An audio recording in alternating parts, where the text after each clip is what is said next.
Well, the first thing is I have never seen or heard of a digital transformation that was so brutal and so fast as the event tech industry, as the events industry. And that's obviously because of COVID. So it is unique in that sense. To be able to predict what's going to happen in the space in the short term is near impossible. Because that's like me asking you, what's going to happen with COVID in the next year? Like, no one knows. Everyone thinks that there's a lot of very smart people that put their brains to this, and they don't know. And the situation seems to change from week to week. So because the events industry and the event tech industry is directly linked to those changes, to adapting to those challenges, then it's impossible to predict. Anyone that tells you they know how it's going to go is just guessing. Is guessing with very little data, because there is no data. How do you? You're not only predicting what's going to happen with COVID.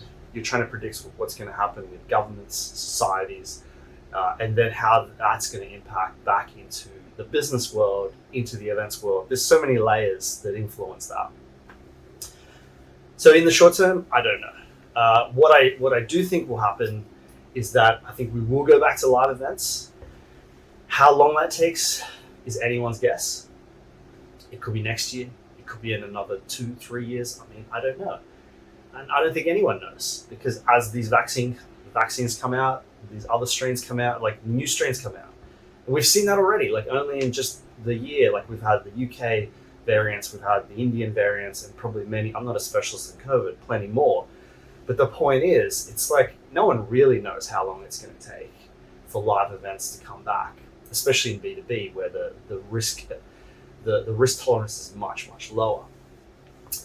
So in that sense, I don't know. What I think will happen is I think there's now too many vendors trying to fix the same problem of how to make virtual events more engaging. And they can't survive like that. So I think we'll see a period, I think it'll grow further, because I think there's still a lot of problems to solve in virtual events. But eventually there will be consolidation. And we've seen that already. So for example, Hopin purchased SteamYard and another company, I can't remember their name. But my point is, like, consolidation's already happening, but there are too many vendors now. Too many vendors, and so like there will be companies that don't last, that can't make it, and then there will be companies that get bought by the heavyweights in the industry.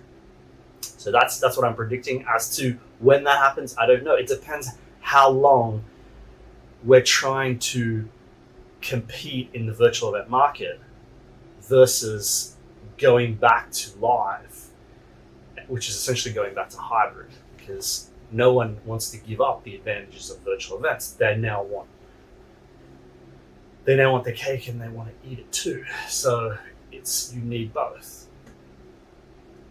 In the longer term, I actually think events will all ultimately become completely virtual. And that may sound controversial, but I'm looking at a 10-15 year window. So there are a few factors there. One is younger generation of people coming in, very different interaction socially. They're just much more comfortable interacting virtually than they are in person. So that's one element. The other element, I always look at gaming. Gaming is always my indicator of technology. And if you look at gaming, VR, especially freestanding VR, not the technology we have now, but the technology that is being worked on now, it will come out soon, is that it will become so cheap and so immersive that you will not only be able to meet and greet, like have the same experience that you have in a live event, almost the same, because the one thing you can't do in that scenario is have meals together, which is just fundamental to human society, right? So that you can't have. But everything else, shaking hands, meeting new people, that will be as good. But now you can do it in fantastical worlds. You can have conferences on spaceships, on zero gravity. If you've ever seen the movie Ready Player One, that is Steven Spielberg movie, really amazing. It's a future near future movie that is talking about a scenario that I was talking about. The thing is, there are companies working on this right now that want to create virtual worlds, fully immersive VR virtual worlds. It's already being worked on.